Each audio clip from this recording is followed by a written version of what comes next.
السلام علیکم ورحمۃ اللہ وبرکاتہ۔ الحمدللہ رب العالمین، اللہم صلی علی محمد وعلی آل محمد۔ رمضان المبارک کے فضیلت اور اس کے احکام و مسائل کے متعلق ہماری بات ہو رہی ہے۔ دو گناہوں کی معافی رمضان المبارک کے روزے رکھنے سے پہلے ضرور مانگیں، ورنہ کوئی عبادت بھی قبول نہیں ہوگی، نہ نماز، نہ روزہ، نہ صدقہ، نہ حج عمرہ۔ وہ دو گناہ کون سے ہیں؟ صحیح مسلم کی حدیث ہے،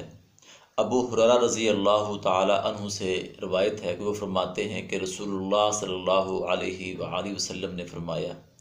پیر اور جمعرات کے روز جنت کے دروازے کھول دیے جاتے ہیں اور ہر شخص کی اللہ رب العزت مغفرت فرما دیتے ہیں سوائے دو شخص کی۔ ایک وہ جس نے اللہ رب العزت کے ساتھ شرک کیا ہو،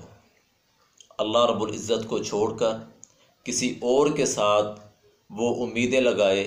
وہ کسی اور کو پکارے، وہ کسی اور کو مشکل خشا، حاجت روا، داتا، دستگیر، بگڑی بنانے والا، غوث اعظم، لجپال، نفع نقصان کا مالک، خوشی غمی کا مالک، دکھ تکلیف کا مالک، وہ کسی اور کو سمجھے کہ یہ اولاد دینے والا ہے، یہ بیٹیاں دینے والا ہے، یہ بیٹے دینے والا ہے، تو یہ ہے شرک۔ اس شرک کو چھوڑیں، اللہ سے سچے دل سے معافی مانگیں تو اللہ تعالی ہر عبادت آپ کی قبول کریں گے۔ اور دوسرا گناہ ہے ناراضگی، قطع تعلقی،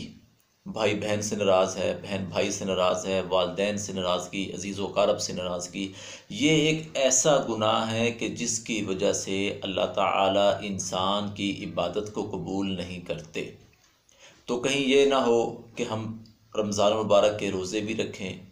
بھوک کو بھی برداشت کریں، رات کا قیام بھی کریں، نمازیں، نوافل، صدقہ خیرات بھی کریں، اور ہم اللہ کی ذات کے ساتھ شرک بھی کر رہے ہوں، پھر ہم اپنے ہی عزیز و اقارب کے ساتھ قطع تعلقی کر رہے ہوں، ناراض رہ رہے ہوں، ٹھیک ہے، تو پھر یہ بات ذہن میں رکھ لیں، یہ عبادتیں ہماری قبول نہیں ہوں گی۔ تو لہٰذا جن سے ناراضگیاں ہیں، اللہ کی رضا کے لیے ان کو معاف کر دیں، کیونکہ رسول اللہ صلی اللہ علیہ وسلم کا فرمان ہے کہ جو شخص 3 دن تک اپنے مسلمان بھائی سے ناراض رہا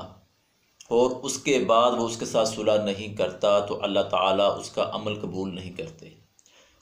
تو انسان ہیں، کمی کوتاہی ہو جاتی ہے، تو اللہ کی رضا کے لیے جنہوں نے آپ کے ساتھ کچھ غلط کیا بھی ہے، کوئی زیادتیاں بھی کی ہیں یا کوئی ظلم بھی کیا ہے، تو اللہ کی رضا کے لیے ان کو معاف کر دیں، تاکہ یہ رمضان مبارک کا جو بابرکت مہینہ ہے، ٹھیک ہے، اس کی رحمتوں اور برکتوں کو ہم حاصل کر کے ہم اللہ کو راضی کر لیں۔ اللہ سے دعا ہے اللہ تعالی ہمیں عمل کی توفیق عطا فرمائے۔